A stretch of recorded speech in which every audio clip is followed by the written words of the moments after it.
दोस्तों, मैं कहानी का ये दूसरा पार्ट बताना चाहती हूँ। दोस्तों, जब उनकी आरती हो गई है और उनकी जब वो आरती लेके उसने प्राण छोड़े और मरने के पहले बोला कि मुझे विठल रुक्माई और हनुमान जी और सब भगवान मेरे मेरे सामने, राम भी आ गए हैं, देखो मेरे को पालके में बिठा के लेके जा रहे हैं। तो दोस्तों, 8-15 दिन से मेरे को सर्दी बहुत है दोस्तों, सर्दी हो गई है दोस्तों। फिर वो चले गए दोस्तों। उस दिन पता नहीं दोस्तों कौन सा तो भी दिन था। 12 बजे के अंदर उनकी उनकी यानी नहा धो के आरती निकालना था, लेकिन पानी इतना था दोस्तों कि वो निकाल ही नहीं पा रहे थे। फिर थोड़ा तो फिर इन लोगों ने बोला कि अरे क्या करें, इन्होंने तो इतना सारा भगवान के लिए ये किया, भजन कीर्तन किया, सब कुछ किया, और भगवान इनकी बात नहीं सुन रहे दोस्तों। तुरंत पानी धीरे धीरे कम हो गया, पूरा नहीं गया दोस्तों, रिमझिम पानी हो गया। जो लगातार बहुत ज़ोर से बारिश हो रही थी, बारिश इतनी हो रही थी दोस्तों कि तुमको क्या बताऊँ दोस्तों, कि बहुत मूसलाधार बारिश हो रही थी और उसमें बाहर निकालना, उनको नहाना धुलाना वगैरह बहुत मुश्किल था। जैसे इन लोगों ने बोला तो बारिश धीरे धीरे होने लगी, रिमझिम होने लगी, तो बोले चलो कम से कम इस बारिश में अपन उनको नहला धुला देते हैं। जैसे दोस्तों इनको बाहर निकाला, कुर्सी पे रखा उनको, और दोस्तों कुर्सी पे रखने के बाद दोस्तों बारिश एकदम बंद हो गई दोस्तों, एकदम बंद।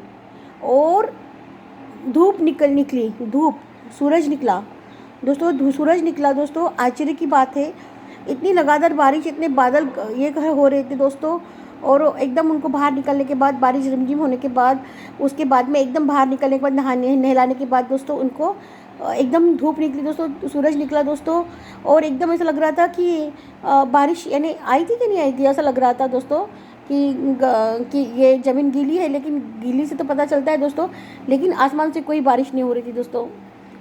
थोड़ी सी बारिश उनके ऊपर गिरी, थोड़ी थोड़ी रिमझिम, बाकी पूरी बंद हो गई। उसके बाद दोस्तों उनको नहला धुला के तैयार करके उनको पालकी में रखा दोस्तों, क्योंकि वो गांव के वो थे, उनको दुय्यम साहब बोलते थे उनको। तो गांव को कथा, कभी किसी का हाथ देखना, किसी को भविष्यवाणी करना, उनके जो बोलते थे वो सच होता था दोस्तों। तो इसलिए गांव के लोग, इतने सारे गांव के लोग थे दोस्तों। फिर उनको पालकी में बिठा के उनकी पूरी गांव भर यात्रा निकाली दोस्तों। गांव भर यात्रा निकालने के बाद उनको नदी किनारे लेके गए दोस्तों, नदी किनारे जलाया दोस्तों उनको। लोग खड़े थे दोस्तों जलने तक लोग। और उसके बाद दोस्तों आपको क्या बताओ दोस्तों, ये बात तुमको सच लग रही, झूठ लग रही, मेरे को नहीं पता दोस्तों, लेकिन उसके बाद दोस्तों इतनी ज़ोर से बारिश आई दोस्तों, इतनी ज़ोर से बारिश आई दोस्तों, इतना इतना इतना यानी आभार तो गरज रहे थे दोस्तों, लेकिन इतना यानी बाहर धुन आ गई थी दोस्तों, इतना लोग भागने लगे दोस्तों इधर उधर दोस्तों। और इतनी बारिश आई दोस्तों कि लोग अपने अपने घर में आ गए दोस्तों, कैसे तो भी छुपते छुपाते आ गए, इधर उधर करते करते आ गए दोस्तों। और फिर दूसरे दिन दोस्तों वो राख लेने के लिए गए दोस्तों, तो एक भी राख नहीं थी नदी के किनारे दोस्तों, एक भी उनका हाड़ का टुकड़ा नहीं था दोस्तों। पूरा गंगा उसको अपने साथ में लेके गई थी दोस्तों, पूरी गंगा अपने साथ में लेके गई दोस्तों। ये आश्चर्य की बात है दोस्तों, ये आश्चर्य की बात है दोस्तों, है ना। ऐसा किसी का मरना हुआ और उनको भविष्यवाणी दिखना, क्या मैं जाने वाला हूँ और मेरे को ये सब पढ़ना है, रामायण महाभारत सुनना है, गीता सुनना है, सब कुछ सुनना है, श्लोक सुनना है, विठल रुक्माई की कथा सुनना है, मेरे को सब कुछ सुनना है। ये सुनने के बाद 8 दिन के बाद जो इंसान जाता है वो कितना भाग्यशाली होता है दोस्तों, और फिर भी वो आशीर्वाद दे के जाता है दोस्तों। उसके लड़के ने दोस्तों जो कंधा देने का तो काम किया, लेकिन दोस्तों मरते तक वो लड़का उसने अपने पापा से बात नहीं किया दोस्तों, मरते दम तक उसने बात नहीं किया दोस्तों। ये लड़का तुमको क्या बताओ दोस्तों, ये लड़का था ब्रह्मपुरी का मोहन खानोलकर। ये लड़का था ब्रह्मपुरी का मोहन खानोलकर। वो दोस्तों उसने आखिरी तक बात नहीं की दोस्तों। उनके घर में जब भी वो ये प्रोग्राम होता है, क्या बोलते हैं दोस्तों उन्हें, क्या जो कौवे को हम खाना खिलाते हैं, वो वाला प्रोग्राम होता है दोस्तों उनके घर में। दोस्तों उनके घर में कौवा आके छूता ही नहीं है दोस्तों। वो पतराड़ को छूता ही नहीं है, छूता ही नहीं दोस्तों। भगवान ने बोला होगा कि अरे इंसान, तूने मेरे ये तेरे घर में जैसे भगवान जैसे इंसान को तूने मरते वक्त तूने बात नहीं की, हाँ, तो तेरे घर का अनाज क्या खाऊं करके दोस्तों उन्होंने दोस्तों अनाज नहीं छूते थे दोस्तों। अक्षय तृतीया को, हाँ, अक्षय तृतीया को जो ये बनाते, पतरा बनाते दोस्तों, वो छूते ही नहीं थे दोस्तों। फिर एक बार क्या हुआ दोस्तों, उनके घर में जो बहू थी उन्होंने बोला कि अरे मत डालो वहाँ पे, गाय को दे दो, वो तो कौवे आते ही नहीं है दोस्तों। तो उसने प्रार्थना की कि उसने बोला कि नहीं, मैं ना अपने ससुर को खाना खिलाऊंगी, चाहे कुछ भी हो दोस्तों। तो दोस्तों एक दिन क्या हुआ दोस्तों, उन्होंने पतरार बनाई, उसने मिक्स किया पूरा खाना, दाल चावल सब्जी रोटी जो भी बना था दोस्तों, उन्होंने पकवान बनाया और उसने प्रार्थना की, अगरबत्ती दिया जलाया और अपने ससुर को प्रार्थना किया, ओ मामा जी, मेरे हाथ से कोई भूल चूक होगी, मुझे माफ़ करना, मैं तो नहीं दुल्हन हूँ, मुझे तुम्हारे साथ में क्या अन्याय हुआ मुझे नहीं पता है, तुम्हारे साथ में बहुत कुछ हुआ है, लेकिन मैं कुछ बोल नहीं पा रही थी क्योंकि मैं यहाँ पे नहीं दुल्हन हूँ करके दोस्तों। और आप ये खाना ग्रहण कीजिए दोस्तों। वैसे जैसे ही बोला दोस्तों, एक कौवा आके खाया और चला गया दोस्तों। कितने आश्चर्य की बात है दोस्तों।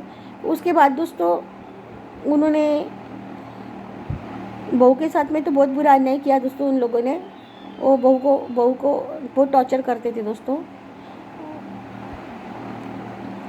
उन्होंने अपने वो इंसान इतना घमंडी था दोस्तों कि अपनी बीवी को भी वो तकलीफ़ देता था और दिन रात माँ की बातें सुनता था।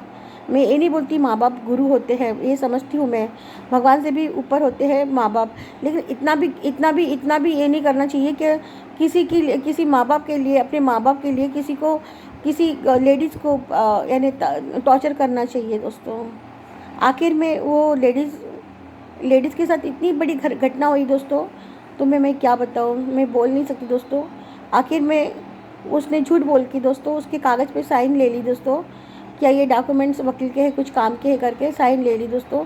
और बाद में वो थे डिवोर्स के कागज़ दोस्तों। वो ज़्यादा पढ़ी लिखी नहीं थी, डिवोर्स के कागज़ थे दोस्तों। और जब उसके पता चला कि मेरे को इन्होंने डिवोर्स दिया है करके दोस्तों, आज भी वो औरत 2 बच्चों को लेके जी रही है। उसने अपने बलबूते पर अपने बच्चों को बड़ा किया है। ऐसी घटिया इंसान को तुम क्या बोलोगे दोस्तों, ऐसा घटिया इंसान को क्या बोलोगे दोस्तों। इसके पहले भी उसने इसके पहले भी शादी ये नहीं, दूसरी दुल्हन आने के पहले भी उसने झूठ बोल के शादी किया इस दुल्हन के साथ में। उसके पहले भी उसने एक लड़की से शादी किया था, गांव की लड़की थी। उसने क्या किया दोस्तों, उस औरत को वो लड़की थोड़ी मोटी थी करके दोस्तों, उसको खाना नहीं देते थे दोस्तों, खाना नहीं देते थे उसको, खाना बंद करके रखते थे। जैसे अलमारी में पूरा बंद करके रखते थे, 2 रोटी और थोड़ा चावल देते थे दोस्तों। और तुमको पता है दोस्तों, गांव में कितना काम होता है, भूख बहुत ज़्यादा लगती है दोस्तों। उसको भी टॉर्चर करके उन्होंने उन लोगों ने प्रेग्नेंट थी दोस्तों, 5 साल के बाद प्रेग्नेंट हो गई थी दोस्तों। उसके साथ में वो बहुत गलत करता था, वो बहुत ही गलत किया उसके साथ में। उसने उस औरत के साथ में यहाँ तक कि वो उसके साथ में बैठता नहीं था, सोता नहीं था दोस्तों। वो अचानक, वो भगवान को पता नहीं दोस्तों क्या लीला थी, पता नहीं भगवान की क्या लीला थी, वो प्रेग्नेंट हो गई दोस्तों। और उसके बाद में उसको इतना टॉर्चर किया दोस्तों कि वो किसी के साथ बात भी करती थी दोस्तों तो उसको टॉर्चर करके, तेरा कोई यार है क्या, तेरा कौन है, ये है वो है। जैसे किसी ने बोल दिया उसको, भाभी तुम्हारा खाना हो गया क्या, अरे तेरे को किसी पूछा, ये तेरा यार था, ये कोई था, हाँ मेरे पीछे आता होगा। दोस्तों गाँव के लोग ऐसे हैं दोस्तों, किसी किसी कोई औरत किसी लड़के से बात करती, किसी मनुष्य से बात करती है तो उसकी गांव में पूरी बदनामी की जाती है दोस्तों। बाद में दोस्तों उसने क्या प्लानिंग से उसको मार डाला मालूम नहीं दोस्तों, लेकिन उसकी लाश कुएं में तैरती हुई मिली दोस्तों। कुएं के पास एक भरी हुई गुंडी